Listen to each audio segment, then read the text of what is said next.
United States homeland, its borders, and its people. He has proposed great rebuilding of our nation's military, following a full review of our military readiness and supported by a $54 billion budget increase. He's implemented new protections to prevent people from coming into our country that seek to do us harm. As a result of the presidential memorandum that he signed on January 28th, the president has received a plan to defeat ISIS designed by the Secretary of Defense and the National Security Team.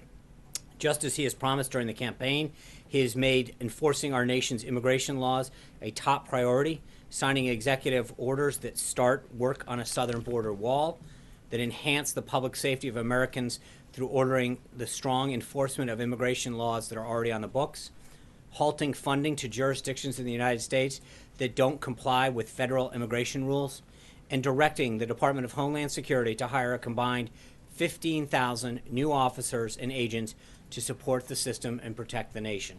He's outlined an aggressive legislative agenda that includes tax reform that brings relief to small business and the middle class, a massive commitment to infrastructure investment that will generate jobs and rebuild our nation, and repealing and replacing Obamacare. In fact, just this week, he began working with Congress directly on repealing the worst parts of Obamacare and replacing it with the American Health Care Act. And this particular legislation is just one prong in the president's comprehensive approach to reforming our healthcare system. The administration is also taking additional steps to stabilize health insurance markets and start bringing down costs for the millions of Americans that have been affected by Obamacare, such as stabilizing insurance markets through regulatory reform, including the ability to purchase insurance across state lines, providing individuals and families with access to lower cost options by loosening the restrictions on the financial structure of plans offered through the Obamacare exchanges. And finally, the president's committed to working with Congress on additional legislation that won't be subject to the budget reconciliation process, that will allow the purchase of health insurance across state lines, that will streamline the process of the FDA to bring down the cost of critical medicine, to allow for the expansion of health savings accounts, to allow more Americans to use their funds for more healthcare-related costs, and so much more. There's a one-page fact sheet that lays out the three prongs of the president's plan to repeal and replace. All Americans can see that one-pager that's available at whitehouse.gov, repeal and replace. Feel free to download it and share it this weekend. This administration's already looking forward to all that we've been planning to accomplish in the days and weeks ahead. You should have a document outlining in each of your email boxes of the president's major actions during these 51st days. We've made it available to the public as well at whitehouse.gov. In terms of the schedule for his 50th day in office, the president will be having a series of meetings and calls, moving even further along on some of the most significant campaign promises that he made to the American people. After receiving his daily intelligence briefing this morning, the president led a health care discussion with key House committee chairs. The president thanked and congratulated the chairs on successfully ushering the American Health Care Act through the first phase of the legislative process. He noted that he was pleased to see the bill pass through both committees, the Energy and Commerce Committee and the Ways and Means Committee, with unanimous Republican support. They discussed working together on additional legislation to further work towards turning healthcare into a system that works for every individual and family and business. Together, the president and Republicans in Congress will act decisively to keep their promise to the American people. In attendance at the meeting, including the vice president, were Congresswoman Black, the chair of the House Budget Committee, Congressman Brady, the chair of the House Ways and Means Committee, Congressman Walden, the chair of the House Energy and Commerce Committee, Congresswoman Fox, the chairman of the House Education and Workforce Committee, and Chairman Goodlatte of the Judiciary Committee.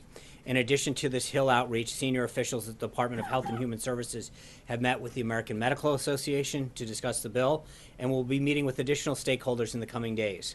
The president is committed to making the system better, and that includes making sure his team hears feedback from all interested groups in pursuit of a more affordable and accessible health care. This afternoon, the president had a call with President Abbas, the Palestinian Authority. We'll have a readout of that call soon. The president had lunch with Secretary of State Tillerson, and this afternoon the president will meet with Secretary of Housing and Urban Development, Dr. Ben Carson.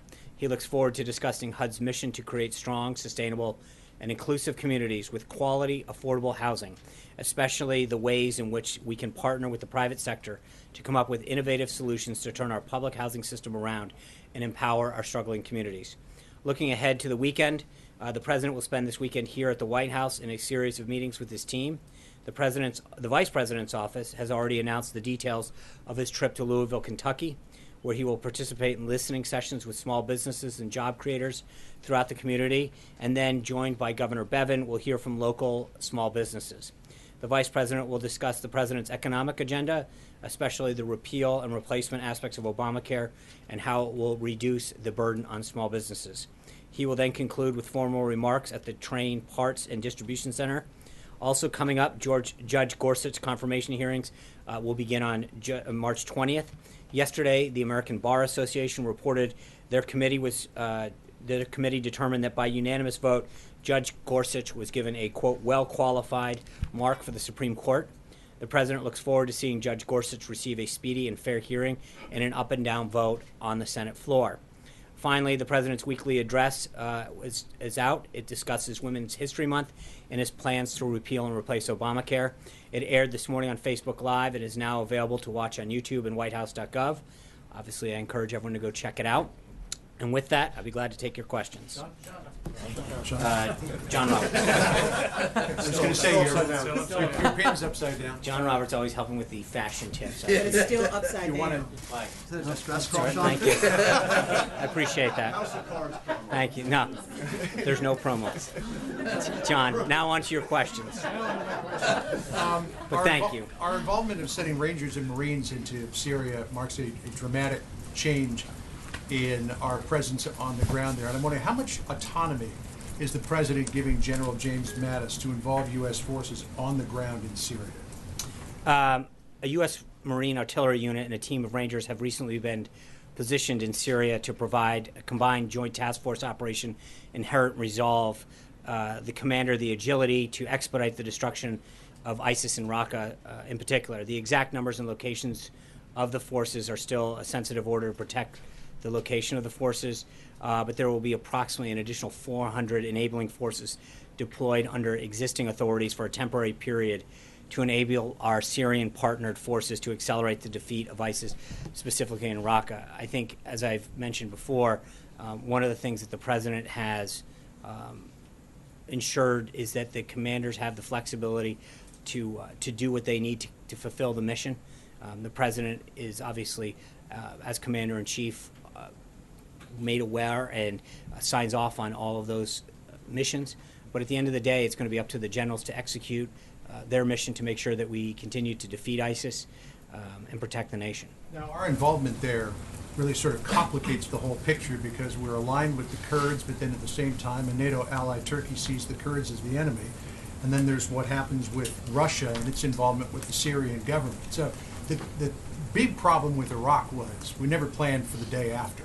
Right. So what are the plans for the day after here when Raqqa falls? Who occupies it? Well, one of the things that I mentioned in the script that is part of what the President has done during his first 50 days is issue an executive order on January 28th for the Secretary of Defense to submit a comprehensive plan in consultation with the Joint Chiefs and other members of the National Security Team to defeat ISIS. That is part of that plan. And so I think you are seeing a comprehensive approach to not only how we're going to engage in Syria, but the total defeat and elimination of ISIS. So that is part of an ongoing process that the Secretary of Defense, the Chairman of the Joint Chiefs, and others have been involved in briefing the President. But does the President have an idea of who should occupy Raqqa? Should it be Kurdish Again, I'm not forces? gonna, Should it be a coalition? Should American forces stay there? Right. I think that as we devolve that plan, I'll have more for you on that. I think you've already killed one question Friday. But we're gonna get back to it. John Carl, one question Friday. Okay, I'll make it one. Sean, the chair and ranking member of the House Intelligence Committee have asked the Justice Department to turn over any information that they have that there was any wiretapping of President-elect Trump, candidate Trump, at Trump Tower. If there is no evidence that any wiretapping took place, will the President apologize to President Obama for making such a serious charge? I think let's not get ahead of ourselves. I think it's important to see where that goes, and I don't want to prejudge their work at this time. Jim. But there's no evidence. I mean, what's he? But I think you're asking, well, what if there's evidence? Then I'm not going to get into a series of hypotheticals prejudging the outcome of a report or an investigation that hasn't occurred yet. I think once that's done, we'll respond appropriately. Jim. Thank you, Sean. Senator Cory Gardner was reported by Politico yesterday to have said he doesn't believe that a $14 billion wall along the Mexican border is the best way to provide border security. Does the White House see support for the border wall weakening in Congress? The president was very clear. That was something that he campaigned on and promised the American people as an effort to both protect our national security and our economic security. And he's going to fulfill that pledge. He's already started to work with the Department of Homeland Security on both the plans and the funding mechanism, and the bidding and the RFP process will roll out slowly, or shortly, I should say. But that's a pledge that he intends to maintain. John Bennett. A lot of action on the Hill, of course, with health care lately, but April 28th is right around the corner. Government funding expires. Given that during the transition period, you guys asked for a short-term CR so you could weigh in once you were in office, what's the White House doing right now to avoid a shutdown? I talked to some sources, they couldn't point to specific talks. So what's the state of play there? Well, Director Mulvaney is going to release his budget on the 16th. That's the first step in working with them to get the budget under control. We're approaching $20 trillion of our debt, and I think we need to get spending under control. And so part of funding the government goes hand in hand with keeping a track of what we're spending on and how we're spending on and what our priorities are. We've begun that pass-back process that we talked about internally within the executive branch. Director Mulvaney has had several conversations with members on the Hill on both sides, and he's going to continue to have them. I know the Vice President's been actively engaged as well. But to your question, I mean, that's part of the process. We need to release a budget first about what our priorities are for the coming fiscal year, and then make sure that we do what we can going forward. But this goes hand in hand with that. To finish out the current fiscal I understand. year. So right, you're talking. That's fiscal year 17, but I think they go hand in hand. I think you need to close out FY17, and then I think our budget lays out where we want to go in FY18. And I think once we have a handle on FY18, we can start to backfill 17. Ask, you want cuts for the rest of 17? I'm not going to. I appreciate we're not having that discussion here. John Gizzi. Yeah. Thank you, Sean. And I will honor the one question Friday. Thank you. The President has said in the past that he welcomes compromise and is very open to compromise on the immigration legislation that's coming up. This morning, when she spoke at the Christian Science Monitor press breakfast, Minority Leader Nancy Pelosi said that she would like to see the comprehensive immigration package that passed the Senate but was stopped in the House brought back, and that was her version of a compromise on immigration. What's the administration's position on what former Speaker and Minority Leader... I think you're referring to the Gang of Eight bill, correct? That's correct. I think the President's been very clear during the campaign trail that that's not a bill that he supports, but he looks forward to engaging with members to find a way forward to fix our broken immigration system. That bill in particular, I think, is a non-starter. It was a non-starter when it came out the first time. I think it continues to be a non-starter, but the President recognizes that the system is broken and that he wants to work with Congress to fix it. Hunter.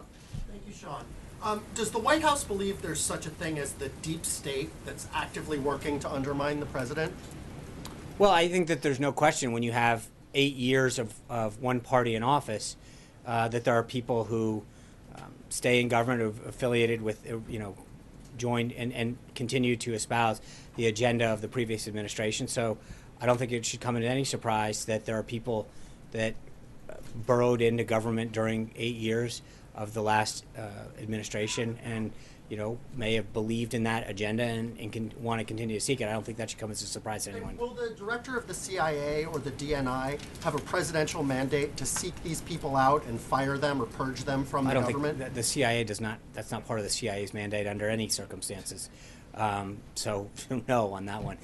Blake. Sean, thanks. The DNC just put out a statement a little while ago saying it is President Obama who deserves the credit for the February jobs numbers. I'm sure they did. My question to you, how much do you feel that President Trump should be credited for that, and how would you characterize the economy that President Trump was handed over by President Obama? Well, look, numbers are going to go up and down. We recognize that. But I think there's no question when you look at the CEOs that hire people and the CEOs that have talked about the investment that they want to make in America, you can look back over the last several administrations. I don't believe I've ever seen the number of CEOs and businesses come out and talk about investments and continuing investments and the expansion of investments or hiring based on the vision and agenda of an administration the way they have in this one. And so it's not just a question of what we believe. I think if you look at the automakers, the other manufacturers, and frankly some of the service industries that have come out and talked about the investment that they're going to make or the continuation of a project that they had going or the movement of a manufacturing plant or a job investment. Those speak for themselves. It's not a question of what we believe. I think it's a question of the commitment that U.S. manufacturers and job creators and businesses are making because they want to buy into the president's agenda and vision to create a more tax and regulatory business-friendly environment to grow here. And I think that those speak for themselves. Do you believe, though, that that the policies already have had an impact? Absolutely. Look at the confidence indexes. They're all going to the top. I think the stock market has generated over $3 billion of additional wealth since he was elected. There are several economic indicators that show signs of strength because of the president's vision and agenda. And I don't think that that's just any secret. I mean, when you talk to the economists, when you talk to business leaders, they have confidence in the president's agenda that it will yield for a more favorable business climate to hire more Americans, to expand the manufacturing base in America, to make us more competitive around the globe. And so, I do believe that, but I don't think it's a question of what I believe or what the administration believes. I think if you look at what outside economists and what business leaders do, they confirm that. Amen. Thanks, John. In the past, the president has referred to particular job reports as phony or totally fiction. Does the president believe that this jobs report was accurate and a fair way to measure the economy? Yeah, I talked to the president prior to this, and he said, to quote him very clearly, they may have been phony in the past, but it's very real now. Sarah. Thanks, John. Could you clear up what appears to be some tension between what you said yesterday about when the administration or the president was made aware of General Flynn's foreign lobbying ties and the AP reporting today that the transition team was informed of Flynn's potential need to register? So there's a big difference between when he filed, which was the other day, 2 days ago, and what happened then. What the AP is reporting, just so we're clear, is that a personal lawyer of General Flynn's contacted a transition lawyer and asked for guidance on what he should or should not do. The lawyer was instructed that that wasn't the role of the transition, and that it was up to the personal lawyer to work with the appropriate authorities or subject matter experts to determine what was appropriate and what was not appropriate in terms of filing. But this was a personal matter. It's a business matter. It's not something that would be appropriate for a government entity to give someone guidance on when they should file as an individual, as a private citizen. That was the guidance that was given, which is consistent with what should be done. And so I don't think it should be a shock to anybody that if you're asked a government lawyer what you should do in your private capacity as a citizen, they're going to tell you should consult experts in that area to determine what you should or should not do. That advice the transition was aware of that advice. Why wasn't that then just the president made aware that recommendation had been given to remember, his Sarah, national security advisor? there are tons of individuals that consult with the lawyers and with ethics experts and say, I own this stock, well, I have to sell it. I own a business, I own this house. And for the most part, they're given guidance as to, hey, go seek professional help, consult with this entity, consult with a lawyer. I mean, it's almost like, asking someone for tax advice, calling. And what you will, if you call the IRS and say, hey, I want to know what I should do with this, they will tell you to consult a tax attorney. That's not the job of a government official, is to tell you what you should or should not do in your capacity as a private citizen. And so that's a vastly different scenario that any, whether you, regardless of what department you call in government, if you call the Department of Education and ask them about education standards, they'll probably refer you to a local entity or to a teacher if you're asking about your own child. That's not why government officials they're very clear about the line between private action and government action. Jordan. Thanks, Sean. Does the president agree with House conservatives that the sunset date for the Medicaid expansion should be moved up to the end of next year? Well, I think that the bill that is before the House right now, the reconciliation piece, and again, I cannot reiterate it enough, it's part of a three-pronged process. But the current process does several things. Number one, it's the first time that you're going to have a full addressing of an entitlement like this in decades. It is actually a very, very good thing for conservatives when you look at how we're going to address Medicaid and an entitlement that many conservatives have fought for years need to be addressed. But that being said, the president's also been very clear through all of the discussions, and I've commented on that throughout the week, that as he meets with members of Congress and outside groups, that if someone's got an idea that can make this legislation more accessible, give more choice to the American people, drive down costs, and make it more patient-centric, he wants to listen to it. But I think right now that's where the bill stands. We're going to continue to listen and work with members of the House and then eventually the Senate. And so I don't want to prejudge what the process itself, but the bill was crafted in a way that I think represents the president's thinking and in a very smart way of addressing entitlements and going forward. Francesco. Just to put a pin in it, the president is willing to negotiate on the sunset of the expansion of Medicaid. Right. Right now, the date that's in the bill is what the president supports. He is willing to listen to individuals on different aspects of the bill that might make it, that might achieve the goals that he set out. But it's not a question of negotiation. We have a date in the bill, and that's the date in the bill. But I think as the bill continues to work its way through the House, and that goes for Speaker Ryan. He's got members that are approaching him with ideas, and I'm sure he's listening to them as well. Senator McConnell's probably dealing with the same issue in the Senate. And that's the way that the process is going to work. And I've made it very clear since the get-go that this process is going to be one where we're going to take the best ideas, we're going to listen to individuals, and try to make sure that we achieve the goals that the president has laid out and the principles that he has laid out. Francesca. Thank you, Sean.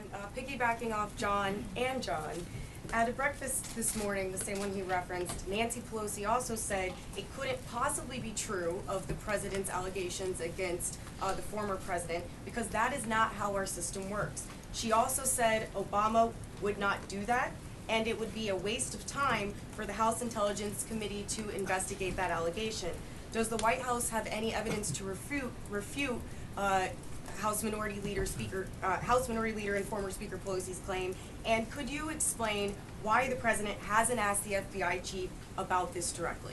I think we spoke very clearly about what we'd like to happen last Sunday, and I'm going to reiterate it. We believe that the House and Senate Intelligence Committee have the appropriate forum and process and staff to look into this matter and report back. John? Sean, on Flynn. Yeah. Can you see that the president was informed at all about this arrangement? No, he need was to not. register as a foreign agent. No. And then did this set off any alarm Remember, bells? just so we're clear, you wouldn't. The General Flynn filed with the Department of Justice 2 days ago. How would anyone know that he was going to? I mean, that's sort of like asking. What about the need to file? That's up to his personal lawyer. I mean, again, each person that goes through the process in government seeks counsel in many cases regarding the assets they own and the activities they conducted as to what they have to do or not do. But this is something that, it's like asking whether someone needed to file, if they had a client, whether or not they have to file a lobbying disclosure form.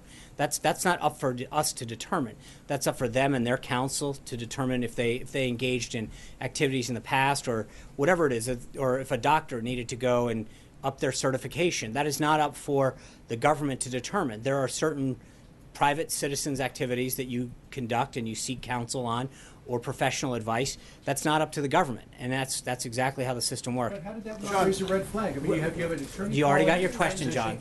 John, we're doing one question But this is an Hold important on. point. No, it's not, John. Because you have an attorney calling the transition saying, that No, the no, no. person who is in line to be the national security advisor may need to register as a foreign agent, and that doesn't raise a red flag? It's not a question of raising a red flag, John. It's a question of whether or not they gave them the advice that they're supposed to, which is it is not up to them to make decisions as to what you need to do or not do. As you know, there are certain activities that fall under each of these requirements as far as what the threshold is, what activities, who the funding source was, et cetera, et cetera. It is not up to, nor is it appropriate, nor is it legal for the government to start going into private citizens seeking advice and telling them what they have to register or not. That would be the equivalent of walking through someone's tax return and saying that's not a deduction that you should take. That's why when you contact these agencies, they will tell you you should seek counsel or professional advice or expertise in whatever matter it is. That is not up to them to determine. Plain and simple. Glenn. Hold on, Glenn. Hold on, John. We're going to... Moving beyond the legal question here. Thank you. Just to follow up with John. Moving beyond the legal question here, this is an issue of judgment about who you guys wanted in your administration. If there were published reports that your potential national security advisor had dealings with the government of Turkey, a controversial regime at this moment in time. Congressman Cummings sent a letter to Mike Pence during the transition informing him of this and raising a red flag. Mr. Pence was on television, I believe yesterday, saying twice that he had no knowledge of that letter. That's right. No, that's not. Hold on. Stop. Hold on. No. But before you accuse the vice president of certain things, no. What he said was that he was not aware of the filing. Just so we're clear, and he wasn't. Thank you. Go on. Just in terms of the larger question here, forget about filling out forms and the legalisms here. What does this say about the transition team's judgment about still appointing him as national security advisor when you had knowledge of this information? No, but you're asking me forget about the legalisms. That's what we ask people to do, is follow the law. You can't forget about the legalisms. That's what you said. And what I'm saying is that's what we did. They consulted a lawyer, which everyone who had something of, is advised to do. That lawyer consulted the transition lawyer, who said it is your job to consult the appropriate lawyers. Beyond the legal issues. I'm saying in terms of, we're moving beyond the issue of papers of the papers here. We're talking about the judgment that the president, the vice president, and your team made to select this man as national security advisor when you had information that he had these dealings with Turkey. Why did you guys still make that decision? But it's a question, what dealings are you referring to? The fact that he had a client. He was also the head of the Department of the Defense Intelligence Agency, unbelievably qualified, 40 years in the military with impeccable credentials. I mean, so what is it that what is exactly are you getting at? Because so far he has impeccable credentials. He had a stellar career in the military, widely respected, and I think for you to sort of impugn his integrity. President Pence said that yesterday, that he wouldn't have. But there was no disclosure at the time. And the question is that if his counsel worked with whomever he worked with and determined that he didn't, that's up to him. But it was up to him. The burden is on the individual to seek the legal advice or professional expertise to decide what they have to file and not. I mean, we could literally have a hypothetical question about somebody who made an inappropriate filing on their tax returns, or a professional qualification. At the end of the day, when people present it with you, they are advised to seek expertise and counsel and legal advice about what's appropriate and what's not. That is not up to the transition attorneys to go through someone's livelihood and determine what they need to seek. They were given the proper legal advice at the time, which was to seek expertise in that matter. He had already obtained counsel, and that's. Transition officials, let me just sort of clarify. The transition officials were not overly concerned by his relationship. That's not a question of government. overly concerned, Glenn. The question is, did they provide him the avenue that they were supposed to, which is, did they tell him to seek counsel? And they did. And that's what's supposed to happen. That's it, plain and simple. Yes. Sean, and simple, I guess the question for you very simply would be then right now, does this raise concerns that there may be other members of this administration or other members that served in the transition that were or are currently lobbying on behalf of foreign governments right now that may be advising the President of the United States? No, look, I think we trust people to fill out the appropriate forms that they need to. And in this case, and the President acted accordingly back in the thing, and he made the right call then. He may have been taking actions, though. He may have been But Peter, right you're asking me, can we, I mean, this is like saying, can you tell me that the executives at NBC News have gone through every single person's and reporter's background? No, I understand that, but we trust people to fill out the forms that they're required to do so in an honest and legal manner. And in this case, he retroactively filed the forms that he was supposed to do, but we advised him to do what the legal and proper thing was, and that's the right thing for this administration. So we did the right thing then, and we expect every employee to follow the law. This president, when it comes to ethics, when it comes to lobbying, he instituted a 5-year ban. He banned people. He has ran on a commitment to drain the swamp. He has been very committed to making sure that we institute high standards here and that we're held to them. And so at the end of the day, when he found out that General Flynn had betrayed the trust of the vice president back in the day, he let him go. The president has high standards for everyone that works in this administration. So the answer to your question is, if somebody does something that is not in keeping with the president's standards that he set for every single person in the administration, they will be let go. So do you have full faith in all those people that are advising the president right now? I believe that everybody has done what has legally been required of them, but I can't tell you that every single person has done everything. I can tell you the president has made clear to every person in this administration, you are expected to live up to the high standards that he has set for them, and that if you don't, you will be dismissed. Sean, for the removal of the South Korea's president, what's the reaction of the White House to it? And also, we know that there will be a presidential election very soon in the South Korea, and we know several leading candidates. They prefer less confrontation with DPRK and also oppose the deployment of a thought system. So does the White House look into the impact of the election might bring? Well, I believe they have to have an election within 60 days. There's an acting president who we have strong relationships with, and we will continue to work with South Korea. They are both an ally and a friend in the region. This is obviously an issue that we continue to keep up with on the developments there. It's a domestic issue in which the United States takes no position in the outcome of that election. It's up to the Korean people and their democratic institutions to determine the future of their country. The United States continues to be a steadfast ally, friend, and partner to the Republic of Korea, and that's it. Obviously, you guys were excited by the job report, but maybe a little too excited. Both you and the president tweeting within an hour of the jobs data coming out, which is a violation of federal rules. So I'm wondering, I guess, both if there is counseling in you and the president's future, but also what you say generally to critics who say the risk of doing this is politicizing what should be kind of nonpartisan by the books. No, what I understand is that rule was instituted to deal with market fluctuations. I could be wrong, but I believe that's why it was instituted. I think tweeting out, great way to start a Friday, here are the actual numbers that you all have reported, is a bit silly. I mean, don't make me make the podium move. I mean, honest to God, like every reporter here reported out that we had 235,000 jobs, 4.7. There isn't a TV station that didn't go live to it. So to tweet out, great way to start a Friday, I think, yes, the president was excited to see more Americans back to work. I don't think that's exactly a market disruption. I think that there's a lot of excitement in this country when we look at the policies that the president has instituted to help put more Americans back to work. So, I mean, I understand the rule, but let's... Sure, the Obama White House, for instance, went out of their way not to comment in that hour-long period. They would rearrange the president's schedule around it. I mean, it was something that they... I get it. And I think there's a difference... Going forward, yeah. It's not about commenting. I think it's one thing to give analysis and whatever, literally tweeting out great news. I think, yes, we're excited that when the president and the rest of the team saw the news this morning, as reported on every television station, Twitter, the internet, and every major news site in the country and around the world, we're excited to see so many Americans back to work. So I apologize if we were a little excited, and we're so glad to see so many fellow Americans back to work. But that's Ashley. The Vice President in November did lay out that General Flynn was being paid to lobby for Turkish interests during the campaign. Why did that not raise a flag? It's not a question of raise a flag. Remember, I think we keep forgetting something. His attorney then went to a transition attorney who was told, you need to seek counsel on this and get further guidance.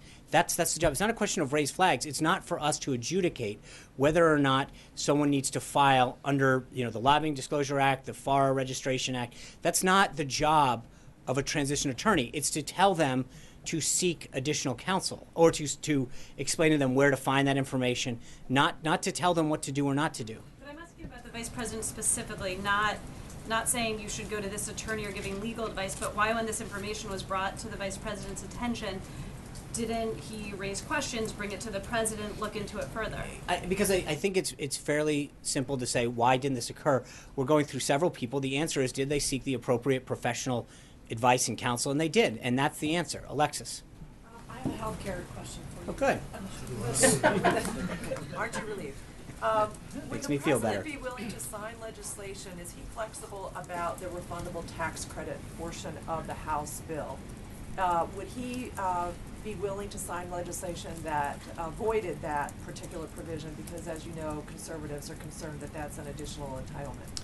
I think that more and more as the President talks to members of Congress and outside groups, number one, I think they're excited to understand the totality of this, and I think he addresses this in the weekly address that you can find at whitehouse.gov, that continues to explain the comprehensive aspect of this, the reconciliation piece, the administrative piece that Secretary Price will institute, and then the additional legislation, buying health care across state lines, allowing small businesses to pool their things, allowing health savings accounts to expand, the streamlining of the federal, the FDA, going after medical malpractice, all those things that bring costs down. But as I've noted before, I mean, people have to remember that if you get your health care through your employer, which the majority of Americans do, you are not taxed on that. Your employer's not taxed on it. It is fairly inadequate and unbalanced for small business owners, ranchers and farmers, sole proprietors, to have to face a disproportionate tax burden because they're not a big employer. I think this is something that conservatives should be embracing, and I think the more that they understand the comprehensive nature of this, they are beginning to support more. So the President wants it to stay, the refundable tax credit provisions? Oh, absolutely. Yeah. Yes, there were 54 House Republicans that wrote a letter to the White House asking about why IRS Commissioner John Koskinen is still in his job. Would you have any response to that? I don't. I'd refer you to the Department of Treasury on that. Yeah. Thank you, Sean. The other day, the president tweeted that for the past 8 years during the Obama presidency, Russia, quote, ran over the United States and, in particular, picked off Crimea and added missiles, which the president described in his tweet as weak. Given that he seems to be focused on Crimea, at least as far as his tweet is concerned, will the president use the authority and funding granted him in the NDAA to send lethal defensive weapons to Ukraine, as has been called for by the House and Senate Armed Services Committee chairmen, and was in both party platforms, although the Republican language was watered down? And if he's not going to, I did ask you this about several weeks ago when Senator McCain sent a letter asking for this, if the president doesn't want to do it, is that because he would rather focus his efforts with Russia on partnering to try to defeat ISIS? Well, I think Ambassador Haley's noted at the UN that any attempt to undermine sanctions that currently exist because of the annexation of Crimea will remain in place until that issue is resolved. I'm not going to. The president, when it comes to his overall negotiating strategy, has made it very clear in a variety of circumstances that his philosophy is not one that says, I'm going to tell you what I'm going to do. He holds his cards close to his vest to maximize his negotiating strategy. Why would sending weapons to Ukraine have I'm not anything gonna, to do with sanctions? Right. I'm not going to get into the president's negotiating strategy. I will tell you that as he continues to engage with the president of Russia and Secretary Tillerson, we're not ready. Brian, it's your birthday. You got a question. Going back to my staff, we've got about several dozen emails. We talked to congressmen this morning. We're getting these emails saying, if you're going to repeal and replace Obamacare, why not give everybody what Congress and senators get? Can you address that since Congress won't? Well, I think part of what we're trying to do, someone asked the other day about federal benefits. Right now, a third of the counties around our country have one provider. That's not choice. I think the president understands that very clearly, and that's frankly why he's pushing the American healthcare state. Why we're doing this is that so many Americans have no choice, and that he wants there to be greater choice and lower cost. By doing the stuff that we're doing, especially the third prong of this, allowing competition over state lines, taking the government mandates away from what they have to include, that's really going to institute more choice. There will be more options. If you remember, prior to Obamacare, you could go out on the open market and go from a variety of different options and tailor what you or your family needed based on the conditions that you saw it or the deductible that you wanted. And choice dried up with Obamacare. I think that's the point, though, is that if you want more of that kind of a system, then this is the bill and the legislation and the comprehensive approach that you should be supporting. But specifically, the perception that somehow Congress, senators and congressmen get better care than the rest of us. Can you address that? Well, that's what. Yes, I think that's why we're trying to pass it the way we are. We want more choice. We want more competition. We want lower costs. The American people deserve a better healthcare system, and that's what this president is pushing for. Margaret. Sean, did the White House sign off on Secretary Tillerson's decision not to take the press with him on what should be an important trip to Asia and the growing North Korean threat? And what are his marching orders? You've talked a lot about the flexibility the president has given to his generals. What flexibility has he given for diplomatic initiatives to his Secretary of State? As I mentioned at the beginning, the president was having lunch with Secretary Tillerson. I know that the trip was one of the topics of discussion, and so I will try to follow up with that. With respect to the first part of the question, press is being invited to that trip. They're traveling commercially. There is a press logistics component to make sure that they can get everywhere, that they're given access to everything. There's a press conference. You can't possibly go to all three of those cities. That's not. But the answer is the the plane that the secretary is taking doesn't accommodate that. But they have made accommodations for members of the press to cover everything. And I know that. No, we don't get involved in the logistics for every cabinet member's trip. I would advise you to touch base with the secretary, with the State Department on this. But I know that they have made aware of the concerns of some of your colleagues, and they are making accommodations in the future with respect to the size of the plane. But make no mistake about it, there is a logistics component to make sure that the press is welcome throughout the trip and at every stop. And that accommodations are taken care of, and there's logistical support to do that. There'll be a press conference component as well. Would you like, though, public diplomacy and this kind of important diplomatic initiative for this administration to be covered fully going forward? I think it will. I hope it will be covered fully. Reporters allowed to be on the plane with the secretary, as they have for many years. And I think that when appropriate, they can. And again, there's a big difference between making sure that we carve out X number of seats and making sure that we have transparency and openness and covering events. They have logistical support for you all to make sure that you have hotels, there's travel support, there's accommodations and filing centers. I mean, at some point, this isn't about blocking anybody. They've gone above and beyond. Not every plane can accommodate every member of the press. But a bigger plane? It's not a question. There's an element of tax. Thank you. I understand that, and there's an element of cost savings at this point that the secretary is trying to achieve. But at the end of the day, there has been a press component to every stop of the secretary's trip. He is doing everything he can to logistically support the press who wants to come and cover him, and they are being open to make sure that the secretary is available throughout the trip. Yes. President Trump was very critical of German Chancellor Merkel on the campaign trail. I was just wondering how does the White House think that will affect the tone of the meeting on Tuesday, and what type of tone does the president plan to take? I know that we did a bit of a readout earlier today on that. There's a lot of excitement on both sides of the ocean for this trip. I know that we are looking forward to meeting with the Chancellor and her team, and I've talked to their folks over there, and they're very excited about coming over. There's a lot of trade and economic interest on both sides, and obviously there's an element of national security that we share. And so I will let the trips look forward to the readout, but there's a lot of excitement coming, and I think the president looks forward to meeting with the Chancellor and discussing areas of shared national interest with Athena. Just following up on all of this Flynn discussion, I gather from today and yesterday, correct me if I'm wrong, I want to make sure I understand the answer to this question. Are you saying the president was not aware that Lieutenant General Michael Flynn was acting as a foreign agent when he appointed him to be National Security Advisor? Correct. Well, and just remember, you wouldn't know that until he filed. He didn't file till 2 days ago, so therefore nobody would have known that because he hadn't filed as a foreign agent until 2 days ago. My understanding is that you filed a lobbying disclosure with Congress in November. Again, that's different than filing a FARA request with the And then one more DOJ. question Well, attached it's to one that. question Friday. It's very much attached to this. All right. The other question is, did Flynn disclose he was acting as a foreign agent in the security clearance review before he became NSA? I don't know the answer to that question. That's something that you should follow up with General Flynn on. April? Sean, I want to go back to the numbers. When is it when a former president's spillover ends and the new president stands on his own merit? When does that happen? Well, I think on January 20th at noon, you start to assume command of the government. And, what specifically are you asking for? The numbers from jobs. Well, I think that this is the first full month that encapsulates the president's administration. I think that's a very telling number. Look, and I get it. These numbers are going to go up and down.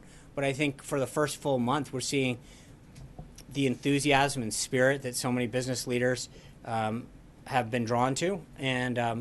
And it's exciting as a first month. But I think this encapsulates a full 30 days of the Trump presidency. And so, we're going to continue to work forward with policies that will lower regulation and lower taxes, create a more business-friendly and entrepreneurial-friendly business climate to allow the expansion of U.S. companies and grow U.S. jobs. And lastly, over the last couple of weeks, we've heard all the negatives, well, not all the negatives, but a large portion of negatives about the Affordable Care Act and how you're looking to make it patient care. Right. So with that, are there any positives that you can articulate from ACA that will carry into possibly patient I think care? Children being able to stay on their plans to 26. There's a pre-existing condition piece. But again, remember... That's one of the states, the way we understand. That's subject to... No, but that you're asking if there's elements. I think those are some things that... and again, remember, there's some stuff that was part of the ACA that is stuff that Republicans had supported for a while as well. I think this is making sure that this is the most effective and comprehensive health care policy that achieves the president's goals. Yeah. No, you ask... I don't know, April. I'm sure I could go through the bill and get back. It's very long, as you saw the other day. It's 1,000-page, 974 pages. Very good. David Jackson. The Palestinians are saying that President Trump invited President Abbas to the White House for a meeting very soon. Yeah. Can you confirm that? I can. Thank you guys very much. Let's end on a positive note. Have a great weekend. We look forward to seeing you. Take care, everybody. Thank you. Are you watching SNL this weekend since you talked about moving the podium? He's going to be on it.